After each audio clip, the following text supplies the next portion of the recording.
How we doing, guys? I'm Jake. I'm the range manager. I'm Will. I'm the training guy. All right, and we're going to talk about 40. Is it dead? Is it dying? It's dead. Who cares? Tell us a little bit about it. Well, the story starts in 1986 when the FBI finished second in a really famous gunfight in Dade County, Florida. The 9mm and the .38 special handguns the FBI carried that day were scapegoated to cover for some really stupid tactical errors made by the special agents. Here nor there, the FBI decided what they really wanted to do was go to 10mm, which was the big, very powerful auto pistol cartridge of the day. And then they found out it recoils really hard. None of the special agents could shoot it. So they called Federal and asked to have some really, really low-powered 10mm ammunition made for them. Then Smith & Wesson, who was supplying their guns, said, you know, guys, if that's all the horsepower you want, we're going to give you a way shorter cartridge. We're going to call it 40 Smith & Wesson, also known as 40 short and weak.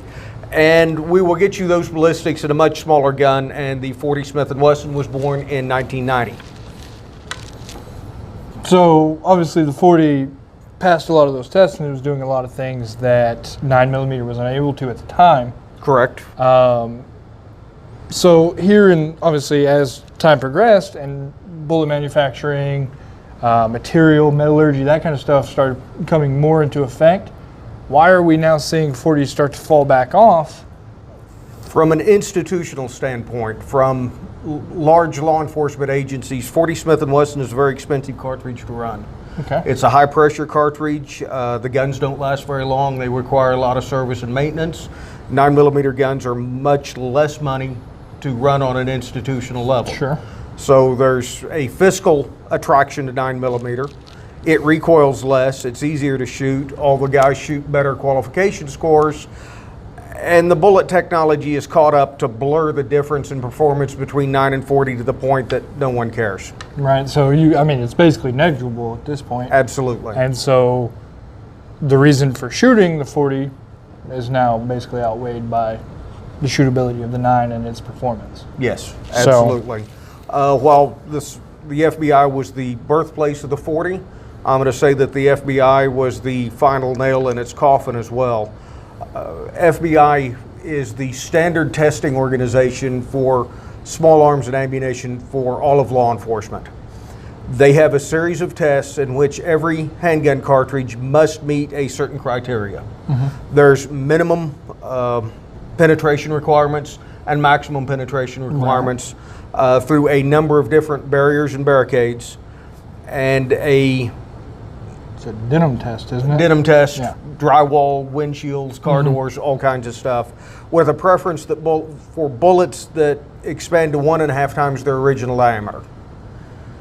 The requirements are consistent regardless of cartridge. So if the minimum is always the same and the maximum is all the same, and all the different cartridges are designed to fall within the minimum and the maximum, and it's already doing that now, they all work the same. So what's the point? 9, 10mm, 40, 45, they all work the same. 9mm is the least expensive and the easiest to shoot. Sure. Simple decision. So law enforcement side, it's not necessarily as necessary anymore. What about over on the private side? Where does it have any uses? Like where does the 40 fall? I mean, should the regular guy buy 40? If they like spending extra money on ammunition, okay, it's a great place to do it. One place I actually see some of that is potentially in the competition scene, the Glock 35. A lot of guys shoot the Glock 35. If we're shooting a sport, playing a game with major minor power factor rules, 40 will get you to major power factor with lower recoil and higher capacity than, say, 45 that I grew up with, or 10mm that I used to shoot at Single Stack Classic. You're a beast. So obviously with 40 on the decline, a lot of people would look and say, oh, it must all be negative. Is there anything positive about the 40? Actually, I'm going to say this is the time to buy a 40. As law enforcement agencies are retiring 40 caliber guns and replacing them with 9s, there are many bargains to be had on the used racks. Sure. 40 being in decline is sending them onto the used market. The used market is flooded with 40 caliber handguns. the prices have never been this low. Basic supply and demand. Absolutely. Demand's going down, supply's going up. Sounds like a good time. I mean, if you're a 40 guy, buy it up. Buy it up. Absolutely. Thanks for watching, guys. I'm Jake. I'm Will. Appreciate you coming out. It's dead. Who cares?